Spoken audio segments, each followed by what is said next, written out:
Hey, everybody, welcome to the PC Perspective Podcast. This is episode 211, recorded on July 25th, 2012. I'm Ryan Shrout. I'm Josh Walrath. And I'm Alan Malventano.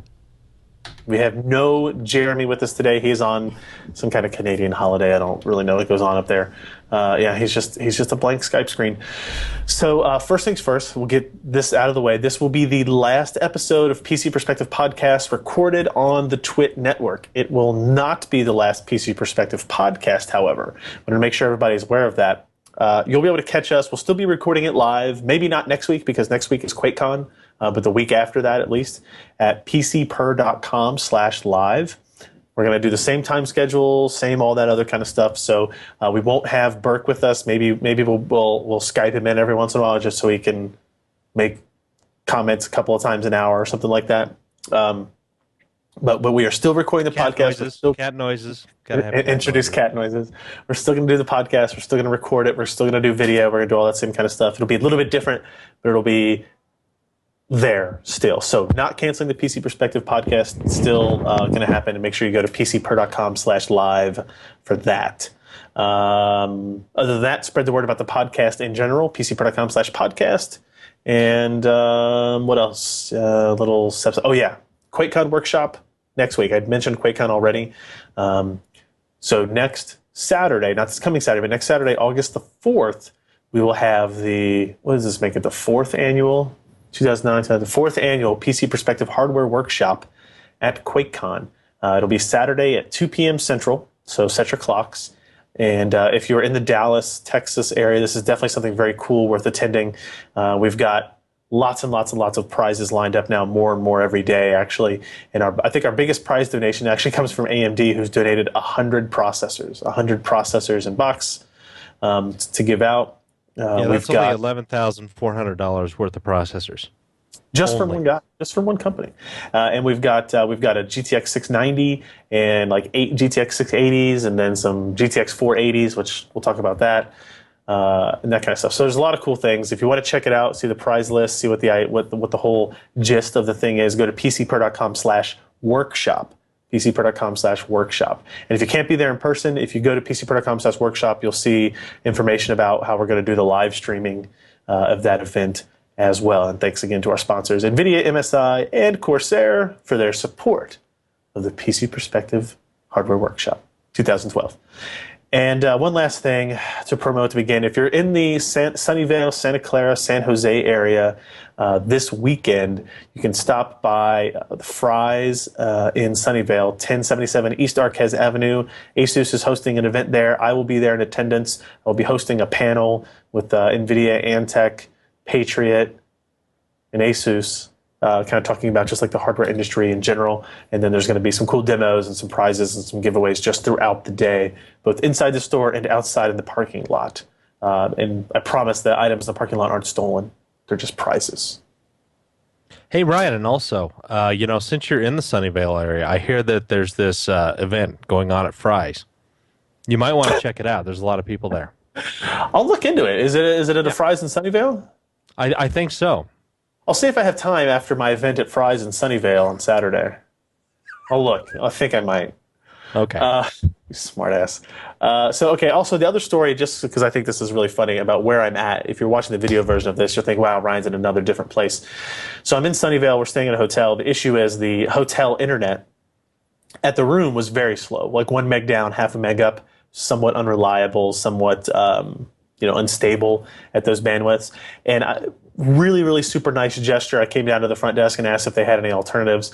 The hotel manager is letting me use their office for recording the show. So it's actually that's props out to where I'm at, the Residence Inn in Sunnyvale, directly across from the AMD headquarters there. See, they came in. I'll give you $5 to trash the place at the end of the show. But we've got great bandwidth and availability, and it's thanks to them. No, because I got to stay here for several more days, so no thanks on that. Let's get into the content, the reviews. We're going to start with Josh talking about the MSI 7870 Hawk. We didn't talk about this last week, right, Josh? I want to make sure we didn't kind of You're absolutely correct. I have not talked about it at all. So would you like to start? Yeah, I guess. Yeah. Okay. Yeah. Well, MSI was kind enough to send me this monstrosity of a video card, and even though it's not as large, not as big, not as expensive as the Lightning, the Hawk has been around for quite a while. At least this iteration is quite new, obviously. Otherwise, we wouldn't want to be reviewing it. But the first time I ran into Hawk was the R5770. And of course, that was based on the HD 5770 chip from AMD, first generation of DirectX 11 products. And so this was an interesting product at the time because it was under $200. It offered pretty decent gaming performance in DirectX 9, DirectX 10, and even the new DirectX 11 products and games that were out there. And it did a pretty decent job. They added a whole bunch of hardware to it. It was not, it was still pretty far from reference design. They had their twin Frozer cooling technology, and for the price that it was offered for, which is about $15 more than a reference design, it was a great little card. Well, now we've come to kind of a different monster, and while that $179 card was a lot of fun, we now have this, and this is pretty much a full size. Very large. Well, it's about 11 inches long. We can turn it this side up, and you can see the MSI video logo. card, right? We're talking about a video it's a card. large video card, and it is not $179. In fact, it was originally offered for, I believe, $379, and that was after a couple of small price cuts to the HD 7870 products. And so it was, it was still more expensive than a reference design, but it has a whole bunch more stuff on it. It's a totally redesigned PCB. It's got the GPU reactor on the back, as you can see. It's still got 2 gigs of memory. It's still clocked at the 1200 megahertz. But the big thing about it is revamped power. They've got all the MSI specialty components on there. The Twin Frozer 4 cooling does a very adequate job. And, of course, the GPU reactor on the back. And this is stock clocked at 1100 megahertz. Now, the 7870 at reference speeds is 1 gigahertz. So this is an extra 100 megahertz in speed. And in applications which will take care of that, it's a nice bump. And it almost takes it up to HD 7950 speeds. Performance of this was, of course, very good. It's better than last generation's HD 6970. It outpaces the NVIDIA GTX 580. So you can see that, for the price, the performance is not too bad. Now, lately, AMD has had reductions in price. Right. Pretty much across their entire line of cards. And now you can pick this up for about, I believe, $319 after rebate. But right. if you go up $10 more than that, you'll get the HD 7950 Twin Frozer 3 OC, which not only performs better, but it's got a higher potential performance when overclocking. Plus, you've got 3 gigs of memory that's a little bit higher clocked, plus has the 384-bit bus. So right now, this is kind of in a compressed area in terms of pricing. And where this card really excels at is obviously in overclocking. It does well overclocking on air. I got it up to, I believe, 1300 megahertz. So that's an extra 300 megahertz above stock, 200 megahertz above the overclocked version. But the fan gets pretty darn loud. In fact, even at 1100 megahertz at load, MSI has done the fan profiles in such a way that it does get pretty loud. You can hear it across the room. I mean, it's not a horrific sound, but it's still pretty loud. And that was kind of a thing that I knocked it down a little bit on. Now, that can be kind of mitigated by using the Afterburner software, because you can program in your own fan profiles for what kind of RPM you're looking at per temperature, and even though it'll run a little bit hotter, it will run quieter, and you can really utilize that. Of course, this card really is aimed at those people who are willing to use water cooling and liquid nitrogen to get the highest absolute overclocks you can get out of this card. And I imagine that with LN2 cooling, you'd probably be able to approach 1700, 1800 plus megahertz with this particular card. Now, I don't have any LN2. Good. I really don't want any. And but it has a bunch of the overclocking features that you want. It has the dual BIOS. So in one set, if you're just going to regularly clock it up, it'll protect the GPU. Change the BIOS. It unlocks everything. It increases the power tune range. Increases the voltages that this thing will take. It again has the 3 voltage monitor points that the Hawk and Lightning cards have become quite famous for. Right. And so when you put all this stuff together, it's a nice card. It performs like it's supposed to. It's still pretty fast. I was a little disappointed that they didn't overclock the memory. I compared this against the XFX R7870 Double D Black Edition. I don't know where the hell they're getting these names from, but it has it has a lower overclock, but it's got a higher memory speed, and so it actually beats it in some applications, even though it's significantly lower in GPU clock. So, but again, that's something that users can easily remedy by using the Afterburner program. Apparently, we are going to be looking at more cuts in the near future with at least the HD 7870 line. You're talking about price cuts? Yes. There we go. Nobody really got into the reason why, but we can kind of assume that in August, the GTX 660 will be hitting stores and in stock. Yeah, we've had that rumor. Could change around some of the price-performance ratios on these products. So keep an eye out if you're interested in this. It's still a great card. It runs cool at both idle and load. It does get a little loud, but that could be fixed. Pricing hopefully will be going down.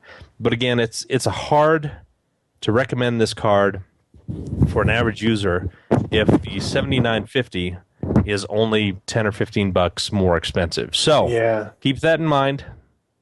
But otherwise, it's a neat card to play around with. And if you're going to do any kind of extreme overclocking and are looking at that price range, this is certainly one to take a good look at.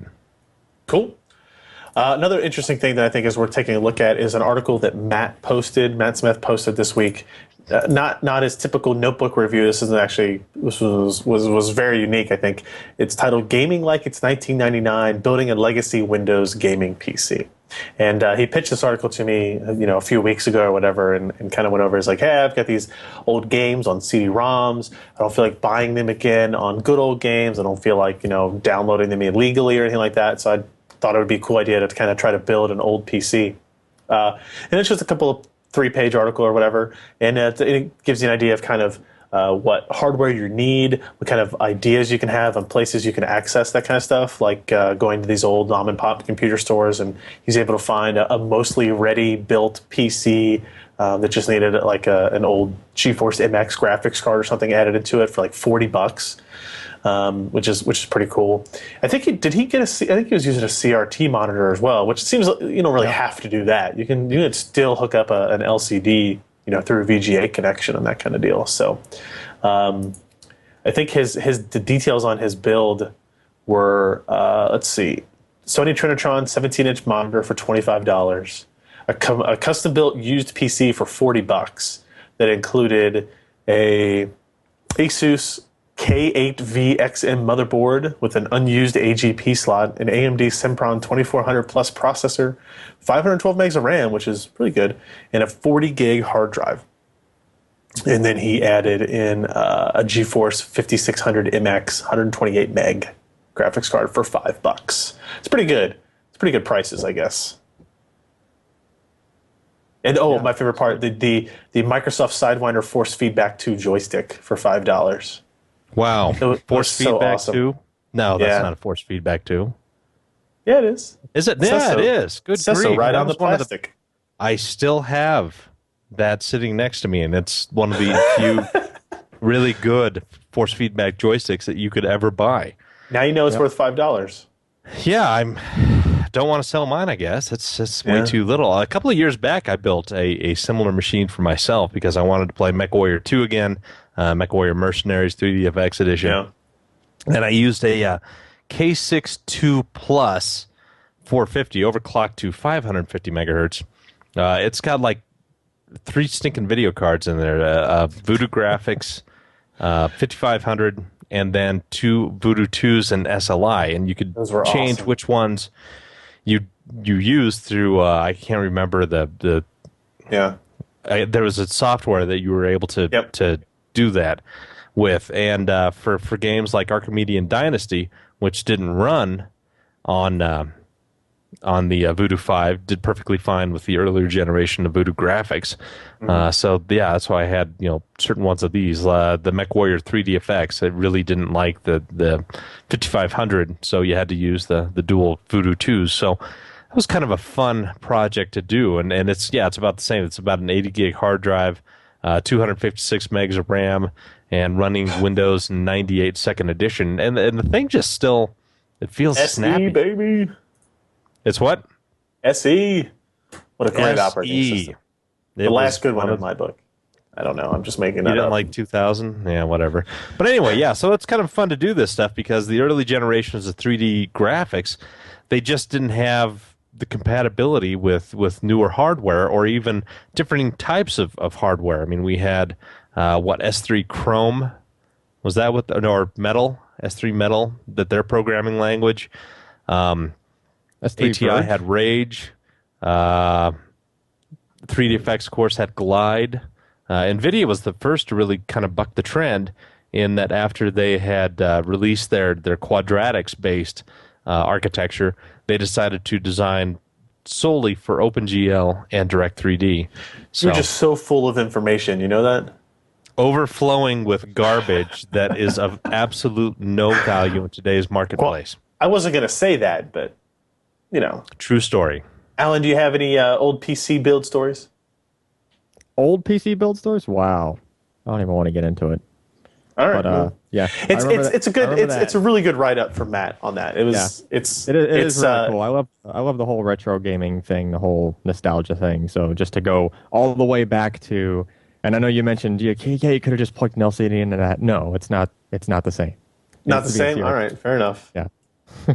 I mean, it's one of our like most commented stories, except for like the contest and stuff. 51 different people popping their head in there to say something. So definitely check that out if you have not already. Also, something else worth checking out. Lee posted a review of the Enermax Platamax, which is not a great name, series. 1,000 watt power supply from Enermax. Completely fully modular power supply. 80 plus platinum efficiencies. Fairly expensive because of that 80 plus platinum status to it. But check out the review if you're interested in a super high powered power supply. And the final little bit of stories we had, or final bit of article we had up, was something I posted up, the AMD Llano APU system build. The target of this was just like, hey, you've got these APUs that are selling for really cheap now. Maybe you can get one for free at the PC Perspective Hardware Workshop. What do you want to do with this? And it's perfectly targeted at mini ITX, micro ATX, or full-size ATX, but for like home theater PC, basic home theater PC, and mainstream gaming. Not super high-end gaming, I think that goes without saying, but some mainstream gaming. So I threw together some components, mostly based on what we had already in the office, right? So we had this Lian Li mini ITX case that actually has support for like 6 internal hard drives, which would be great if you were using it for like a home theater PC with a lot of DVR, or you wanted to use it for just home server, file server, as well as all that other kind of stuff. We use the AMD A8 3870. It's the highest end APU, but it's still only $119. It's unlocked if you want to do some overclocking. Mini ITX Asus motherboard, although it's kind of hard to find. So the ASRock board might be your best choice there. And then on the next page, you get into, just like a really low profile Zalman cooler, kind of expensive, almost, a third of the price basically of the CPU itself. But it's something you could take along through other systems as you go as well. 8 gigs of memory, 120 gig Agility 3 SSD from OCZ, just because these have been so damn cheap recently. When I priced this out, the 120 gig model was like $85, I think. And now I think you can get the 256 gig or the 240 gig version for $150 of these as well. Great. I just put that in as my choice, and you're talking about it. I was watching him. He was typing it into the show notes like 3 seconds before you said it. Also, I put in a 2 terabyte hard drive just because if you're going to use it for home theater and games backup and all that kind of stuff, and then a $40 kind of 430 watt power supply as well. So very, very cool little system that can be used for a lot of things. You know, if you wanted to, this is a system that'd be easy to take to something like QuakeCon. You wouldn't be able to play. You're not going to be able to play 1080p at super high resolutions, but you'll be able to play 1080p at modest resolutions. You know, mainstream gaming is really quality key settings, not resolution. And if you're and if you're going to play Quake Live, this will be just fine. This will be amazing speed for that, so you don't have to worry about that. All right, let's take a quick break for our sponsor today, MSI, and then we will come back and talk about a handful of news items to round out the show. All right, thank you, MSI, for that. So yeah, let's just talk about a couple of news items. I don't know, not a whole lot of stuff going on this week. I know, Josh, you kind of mentioned this briefly last week, the whole idea of AMD memory profiles, and it seems that the ECS has kind of maybe broken some NDAs or something. I'm not really sure about announcing the first motherboard to support AMP. So what is this? Is this basically XMP, but for AMD? Is there any other differences or advantages that you know of yet? You know, I don't know any of the real hardcore details. All I know is that, like, you know, for guys like Asus and MSI, they have integrated XMP into their AMD motherboards, even though the licensing and they can't make it, you know, they can't use the terminology of XMP, but the functionality is there. All it is it's simply reading a larger EEPROM on the DIMMs that you know, are programmed for, you know, the most aggressive timings and speeds for these particular modules that they will work 100% at. And so AMD is essentially doing the same thing, except they're branding it AMP, and I would imagine that they will have guys out with memory modules that will, you know, support it and will actually be branded AMP, which is, you know, we saw last year AMD released their own brand and you know, the branding of memory. And I would imagine that it's going to be pretty much interchangeable with XMP, and so the guys who actually make the BIOSes and program them will have not a very hard time implementing this. But I'm sorry, what I was going to say what's interesting about this is it's almost more important for AMD than it is for Intel, because with the Llano parts, with the APUs, and I assume it'll be the case with Trinity, memory frequency and performance actually makes a pretty significant difference in your overall GPU performance. Right? Yeah, when you're talking 15% increase in performance from going from 1333 to 1866, I mean that's a pretty significant jump, and it makes, you know, something that's just barely playable and a little choppy into something that's, you know, fairly smooth, and you won't really, you know, get mad and throw your monitors out the window with lag. So yeah, this is a positive thing, and it drives me nuts when I see any kind of APU from AMD with DDR3 1333 memory, because you can get the other stuff so cheap, and you can get 1866 almost as cheap. I think actually the memory I picked in that build was 1866 frequency from Corsair, and it was like $59 for 8 gigs. Yeah, right? I mean, but I mean, you know, when you're dealing with OEMs who are buying tens of thousands of sticks, and they can get $5 off by using 1333, they're gonna do it, and they're gonna gouge for it. True. AMP, good things. AMP. Way to go, ECS. AMP. Yeah, exactly. We also saw let's see who posted this. Tim posted a story about a Silent Max twin block heatsink that can passively cool a 100-watt CPU. Alan, is this something that you need in your system? Like, I know you're all about the super quiet water cooling and that kind of stuff, but would passive be down your wheelhouse? That would probably be down my wheelhouse on the test bed. Something that's an open air test bed, that sort of thing. Because that thing is just humongous. Yeah. It only weighs like 5 pounds. Yeah, I don't even know if that would fit inside my standard size case. Oh, The I hope it's size got of a that nice thing. bracket on it. That is a beast. I mean, there was I forget who made it, but we built a new system for a buddy of mine not too long ago, and it came with one of these. It was like a V8 cooler style thing. I don't Yep. remember who makes it. Yep. That thing was The Cooler literally Master did, I think. there was a quarter inch from the top of that cooler to the side of the case. It was like that, just crammed in there, and it was such a beast that to install the motherboard, you just held it by the heatsink and you just like lowered the motherboard into the into the case. It was just insane. So, I mean, I like seeing stuff like this. If you have a large enough case, if you have like a standard home theater component sized case that might be large enough for something like this, then sure, by all means, stick that in there. Then whatever, whatever cooling you have going through from the large fan at the back of that case is probably plenty to keep your CPU cool. I could see something like that, but if you're going to put something that big in a regular, if you're doing any kind of overclocking or stuff like that, it's just go with a regular cooler. But yeah, I mean, this does have its purpose. I like Knox Harrington in the chat room said that he prefers passive aggressive cooling because it guilts the CPU into not running so hot. Which I think is funny. We're going to steal that pun for later. That's awesome. So expect that. It says it only weighs 3 pounds, Josh. Jeez. It's all right. I don't know what happened with our links here. They all kind of got messed up. Somebody jacked it all up. Somebody messed them all up. But the next story is about TSMC and ARM producing to produce 64-bit versions of the ARM processors on 3D transistors. Josh, do you have any thoughts on this? They announced an announcement. They announced this, and it's kind of a it's kind of general. Because one, we know that ARM is going to a 64-bit processor. Guys like NVIDIA are already developing processors that are what ARM V8 is the architecture name they're going to be used.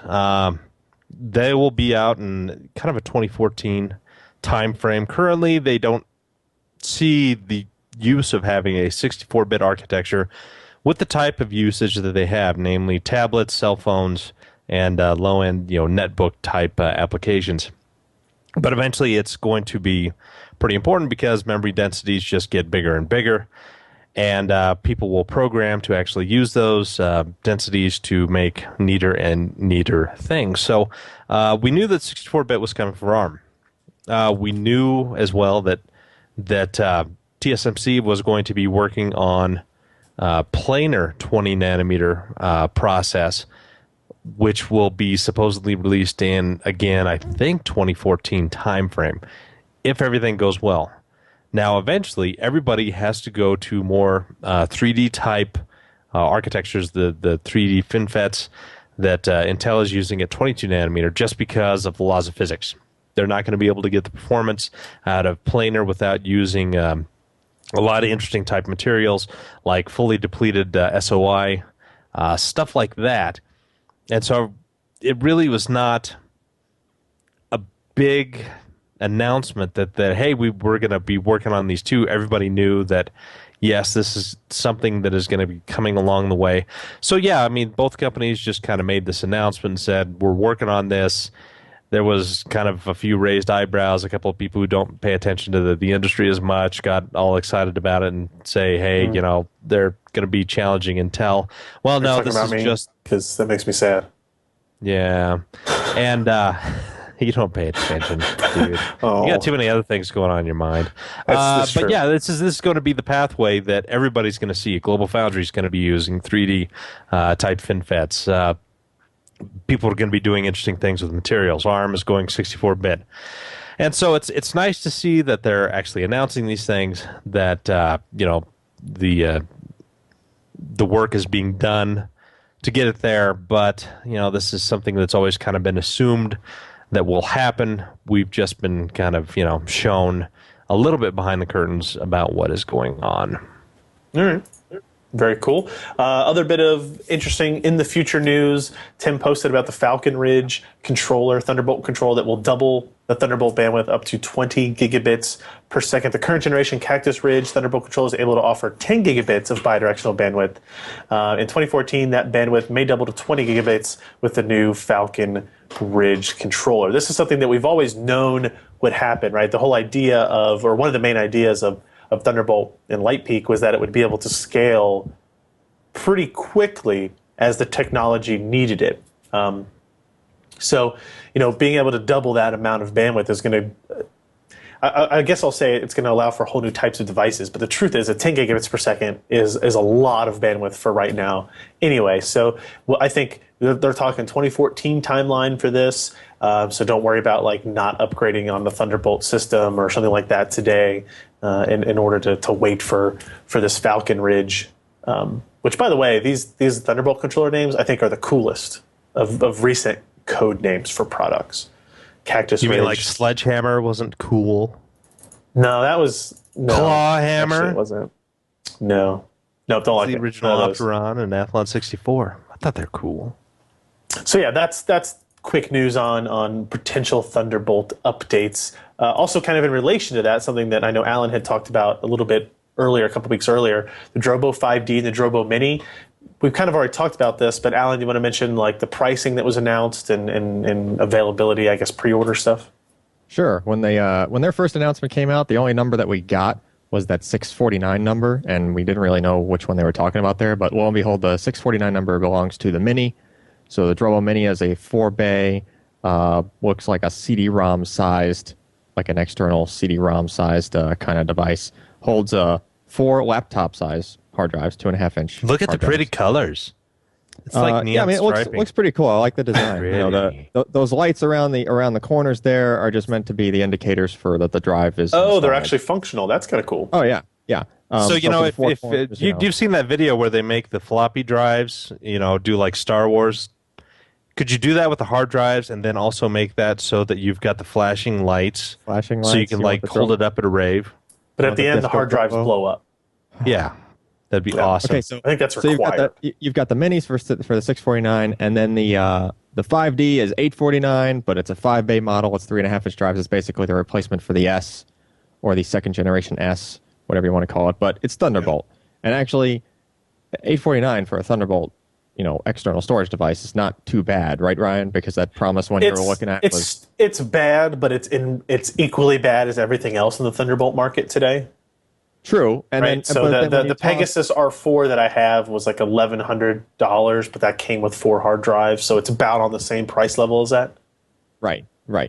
Yeah. And keep in mind that both of these, I'm not sure if they're going to come with these devices or not, but both of these are going to have a bay on the bottom where you can install an mSATA solid-state drive. I think it's going to come with it. You think it'll come with the mSATA? I think it's That going would to help. because I think Yeah, that's a cool idea. Yeah, it's basically just going to be a cache, right? So if you're doing anything on the Drobo where it's reading and writing simultaneously, then the cache will be able to kick in there and help you out in the background. Definitely good for random access, that sort of thing. So yeah, that's what we got. Pre-order on the Drobo website, and I don't think we have a hard when shipping No, of date course yet. not. We don't even have a hard. Why when would we we're have gonna useful review. information? Well, yeah, they're making them.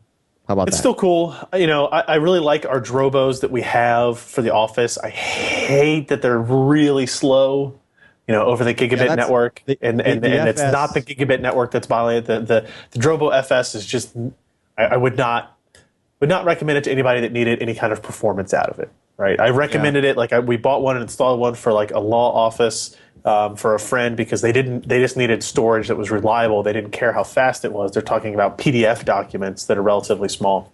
We're moving around multi-gigabyte video files, and that's not fun. Right. But, oh well. What are you going to do? Yep. Apparently, the Radeon HD 7990, if it ever existed, has been delayed again until late August. According to this news story, there is from VR Zone China, so you know it's accurate. The dual GPU 7990 will allegedly not be released until late August 2012. Further, it will be powered by 4 6-pin PCI Express power connectors. 4 6-pin PCI Express power connectors, I said. And will have 6 gigs of memory. 3 gigs per GPU, which obviously makes sense. Two 7970 Tahiti XT cores. All that kind of fits in with what we would expect. Previous rumors had the GPU cores clocked at 850 megahertz, but that may not be the case now, according to these rumors.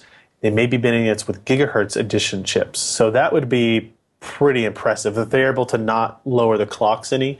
NVIDIA's 690 was very successful in terms of how awesome of a card it was because they didn't have to lower the clocks very much compared to the single GPU cards. And the 690 is able to get very close with that dual GPU. And because the 7970s consume more power than the 680, we assume that they won't be able to do that with the 7990, but they could surprise us all and come out with, heavily binned processors that are able to run that without, sucking up a lot of power. So again, it's all kind of guesstimates at this point based on rumors out of China. But all I know is I don't have one yet. And if I don't have one yet, you guys aren't going to have one for a while. So that because AMD's giving you 100 processors, but they can't provide you with the 7990. That is correct. They can't amongst many other things. So we're gonna end the show with a couple of videos. One, a new dawn of a new era, NVIDIA Tech Demo Reboot. I remember the very first NVIDIA Dawn demo that I saw, and it was apparently first launched at 2002 Game Developers Conference, according to the story from Scott, to launch the GeForce FX line of graphics processors, which was a bomb. I thought we saw Dawn for the first time at that Computex, not Comdex. I don't know. I remember going to Comdex and they showed off the stinking GeForce FX right? 5800, and they had Dawn in there as well as those ogre guys.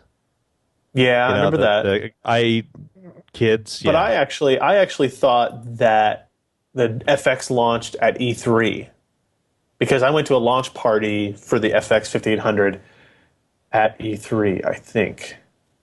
I don't know. I don't remember what's It's only been 10 years ago. Why can't I remember? It feels like it's been 100 years ago. So they basically redid Dawn, who is a fairy figurine lady. It's impressive technical demo. Let's see. According to Scott here, it's been remodeled and reskinned with actual subsurface scattering, fine-grained hair with blur shaders to prevent aliasing, and certainly no extra clothing. Her environment is modeled and tessellated a step up from the box that she used to reside in. Will they have replacement shaders for her this time, like they did with the original Dawn? I don't know. And I'm telling you it is wrong. You did not go to an E3 launch party because the Radeon 9700 Pro was launched in August of 2002. Okay. NVIDIA was unable to get any kind of silicon out, and the first time they showed it, and they walked through airport security going into Comdex in Las Vegas in November. The guy at the security, there was one of the stories that Jensen Huang said, is like, "Is this it? Is this what the security guy was so into PC graphics?" So you're going to believe Jensen's recollection of events from 10 years ago? Yeah. So damn it, don't you know the minutia that blocks out all of the useful knowledge that I should have in here? Maybe okay. I actually went to the GeForce FX 5900 launch.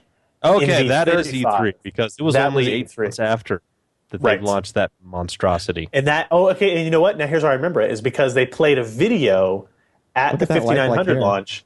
They played a video at the 5900 launch that showed the 5800 being used as like a dust buster and like a hair dryer. They were making fun of themselves for how loud the cooler was in the 5800.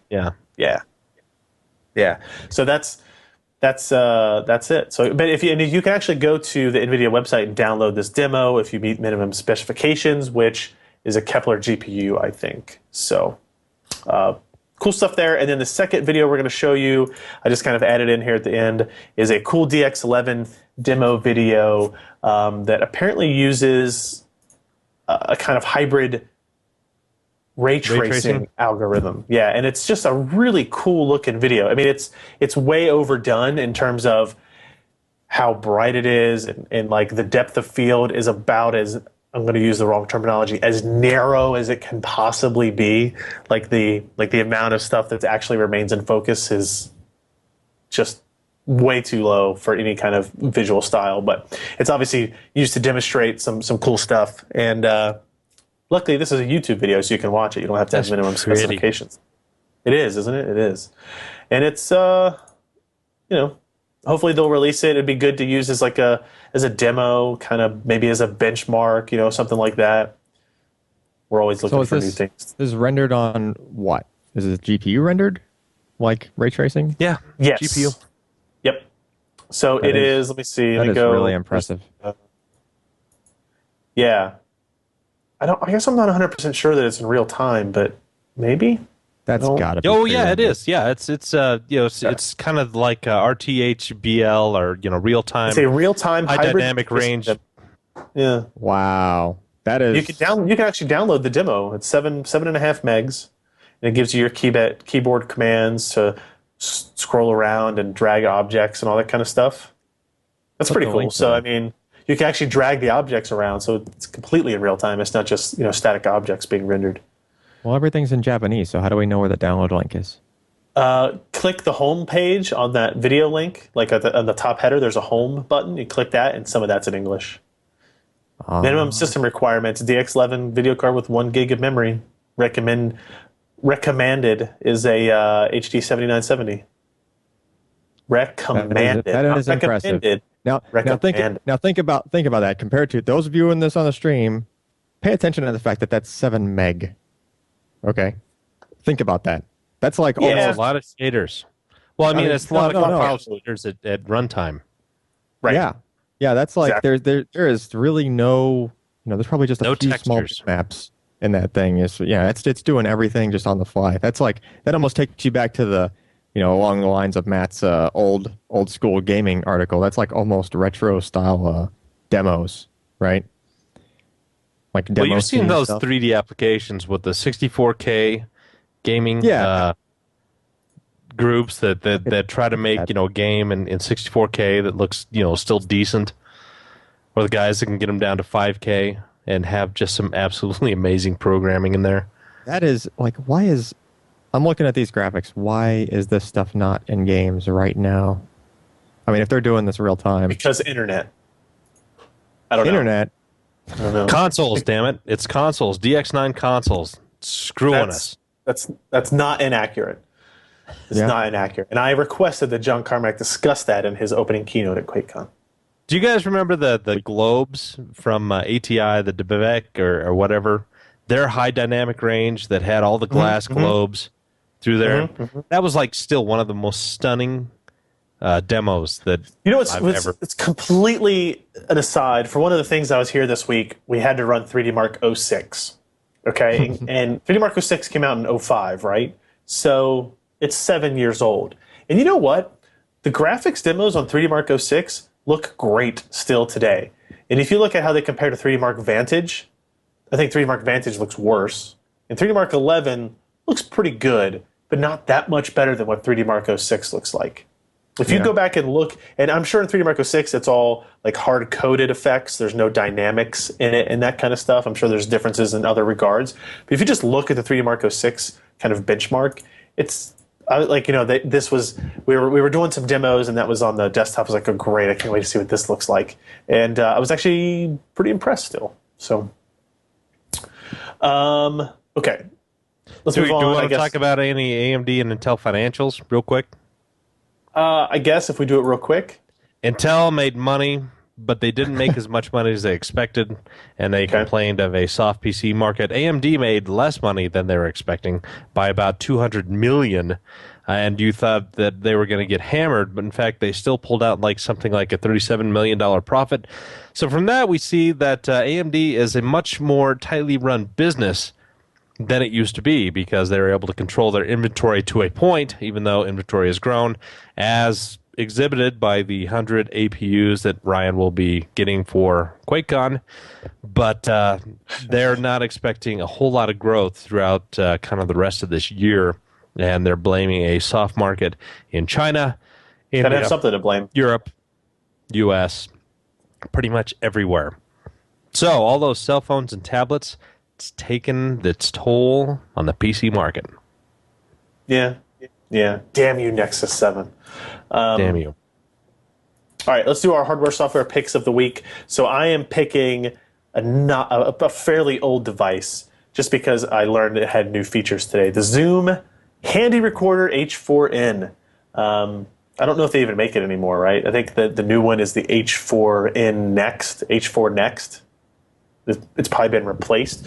So it's a portable recorder, audio recorder, that has two XLR inputs for microphones, which is what we are currently using for my audio, because I forgot something that I was supposed to bring. And it also has directional microphones at the front of the device for recording, if you know, just like shotgun style Concerts. audio recording. Yeah. For concert recording, people usually. And it's pretty cool. It's a neat little device, and we've used it for a long time to record our audio with like the Canon 7D, because the Canon 7D's audio system just sucked. But it turns out that I didn't know, and Ken knew, that if we plug in the H4 into a computer, it becomes an audio device, and it becomes an audio input and an audio output device that has a little speaker built onto the back. So we were able to have super high-end, not super high-end, but really high-end Sennheiser wireless microphones and lavaliers go in through the XLR input on the H4n, the Zoom device, through USB in as an input into my laptop so that we could actually record the podcast. So they're fairly niche devices. I don't imagine there's very many people. You don't need to buy this to record lectures at college necessarily. But if you do any other kind of recording, maybe you want to pirate audio from concerts that you go to, you can totally do that. Totally. So there you go. What do you got, Jeremy Josh? picks a hand-knit beer koozie for his times on the lake when it's hot Gotta outside. keep those hands warm. And you need to keep the hands warm and the beer cold. So, wool works great. Excellent insulator. Hand knit. Oh, for myself, we've been talking about this, obviously. About 8 months ago, I bought a OCZ Agility 3 240 gig when it came down in price to about $299. Well, after rebate, you can get it for $149 now, and there's absolutely no reason whatsoever for you not to go out and get an SSD, especially a fast one. The latest firmware has been working fantastically for me.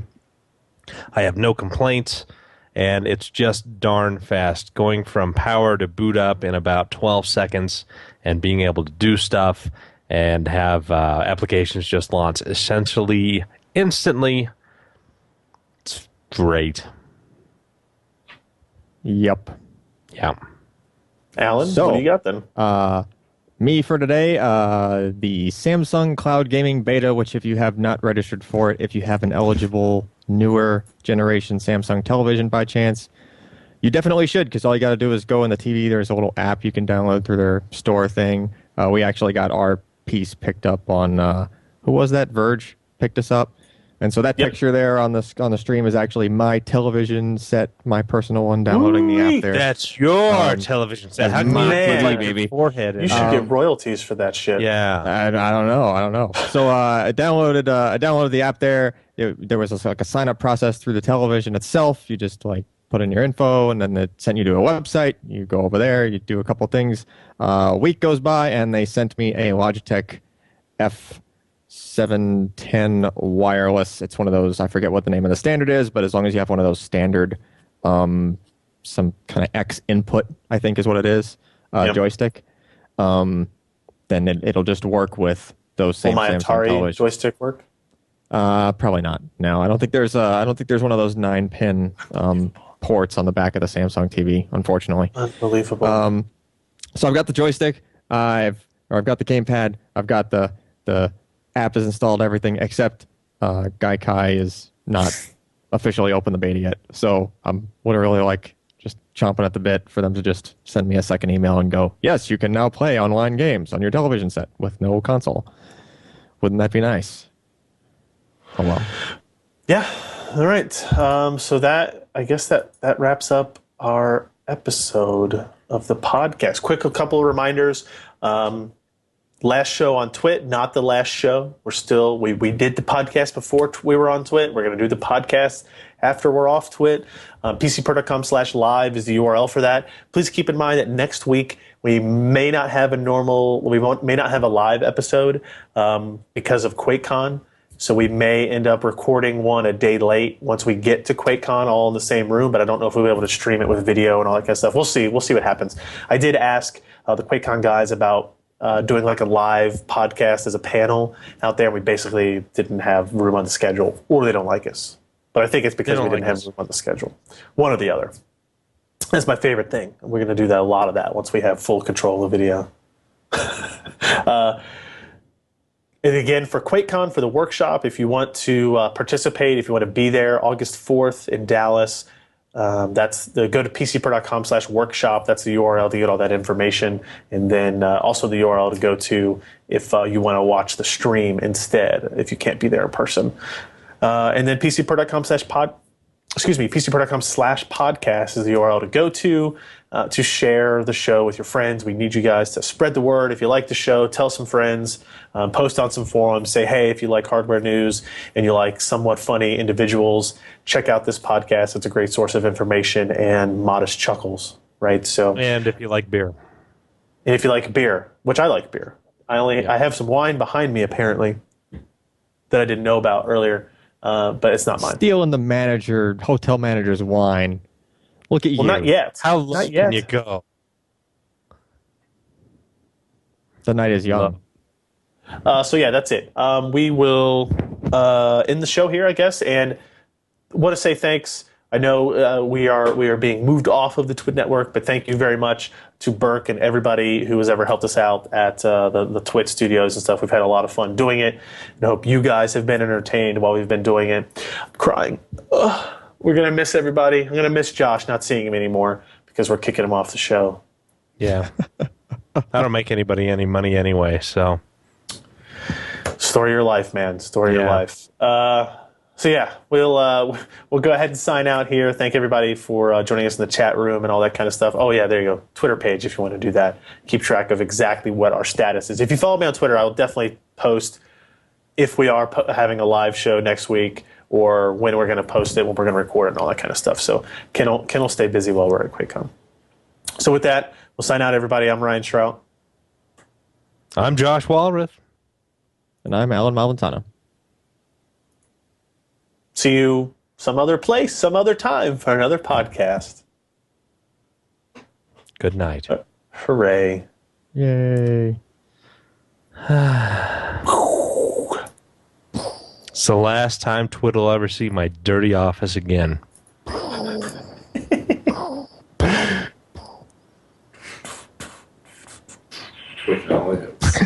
He blew up Jeremy, too, just for good measure. Poor guy's not even here. Bye-bye, Jeremy. Bye-bye. Quit picking your nose on TV. I don't know what I came into this. I think this guy has a cat or something like that, because as soon as I came in here, like my nose started running and I started having itchy eyes. I'm allergic to something in here. It's the prostitutes.